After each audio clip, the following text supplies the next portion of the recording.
প্রবাসী ছেলেদের তো অনেক টাকা, ভালো খেতে পারবো, পড়তে পারবো, আবার ভবিষ্যৎ নিয়ে কোনো চিন্তা করতে হবে না।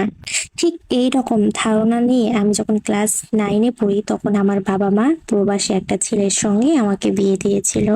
বাবা মা রাজি থাকলেও আমি মন থেকে কখনোই রাজি ছিলাম না, কারণ আমার ইচ্ছা ছিল আমি নিজে কিছু করব, নিজেকে গড়ে তুলবো।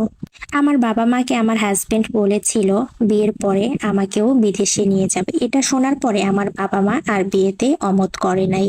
কিন্তু আমি মোটেও একদমই রাজি ছিলাম না, কিন্তু আমার বাবা মায়ের রিকোয়েস্টে আমি বিয়েতে এক পর্যায়ে রাজি হয়ে গেলাম। অবশেষে আমাদের বিয়েটা হয়ে গেল। আমাকে বিয়ে করার পরেই 10 দিন পরেই সে আবার প্রবাসে যায় এবং প্রবাস থেকে আবার ফিরে এসে আমাকে তার সঙ্গে প্রবাসে নিয়ে যায়। প্রবাসে যাওয়ার পরে আমি এত বেশি হ্যাপি ছিলাম। আমার হাজবেন্ড আমাকে এত বেশি ভালোবাসতো, এত টেক কেয়ার করতো। দেখা যেত আমি কখনো অসুস্থ হলে সে আমার সমস্ত কাজ করে দিত। একসঙ্গে খাইতাম, ঘুরতে যেতাম। এভাবে কখন যে বিয়ের 1 বছর পার হয়ে গেল বুঝতেই পারলাম না। বিয়ের 1 বছর পরে আমি কনসেপ্ট করি এবং অবশেষে আমাদের বাবুটাও হয়ে গেল। বাবু হওয়ার পরে সে আরো বেশি খুশি হয়েছিল। আমাদের ফুটফুটে একটা কন্যা সন্তান হয়েছিল।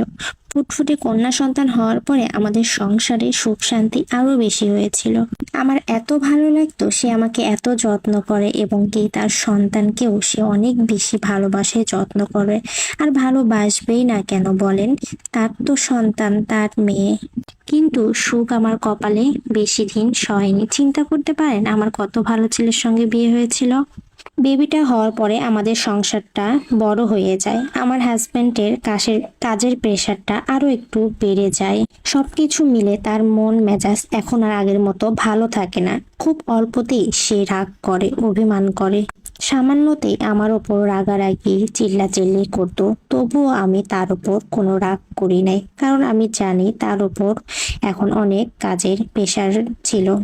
আমাদের জীবনে কখন বিপদ নেমে আসে জানেন? যখন আমার হাজবেন্ডেরটা চাকরি আর থাকে না। তার চাকরি চলে যাওয়ার পরে আমাদের জীবনে অশান্তি চলে আসে। কি খাবো, কি পরবো, কোনো কিছুই যেন বুঝতে পারছিলাম না। অবশেষে কিছু টাকা কষ্ট করে ম্যানেজ করে আমরা বাংলাদেশে ফিরে আসি। ওই সময় থেকে আমার হাজবেন্ডের সঙ্গে আমার সম্পর্কটা খুব খারাপ ভাবে চলতে শুরু করে। কেন জানি না, সে আমাকে দুই চোখেই দেখতে পারে না। আসলে আমাদের সমাজে আমাদের মা বাবাগুলা আমাদের বিয়ে দেয় বড় বড় টাকাওয়ালা প্রবাসী ছেলেদের সঙ্গে, কিন্তু তারা একবারও ভাবে না টাকা মানেই কি জীবনে আসলে সুখ। কেন অন্য সন্তানের টাকা দেখে নিজের সন্তানকে তার ঘাড়ে চাপিয়ে দিতে হবে? বাবা মায়ের কি উচিত নয় নিজের নিজের সন্তানকে টাকাওয়ালা বানানো, তারপরে মেয়েদের বিয়ে দেওয়া? দেশে এসে সে বিভিন্ন নারীর সঙ্গে পরকীয়া করতে শুরু করে, যেটা কোনো নারী মেনে নিতে পারবে না। তারপরও তার সঙ্গে আমি সংসার করতে চেয়েছি, কিন্তু সে আমাকে তার সঙ্গে আর রাখেনি। আজকের গল্পটা এই পর্যন্ত। আশা করি ভালো থাকবেন। আল্লাহ হাফেজ।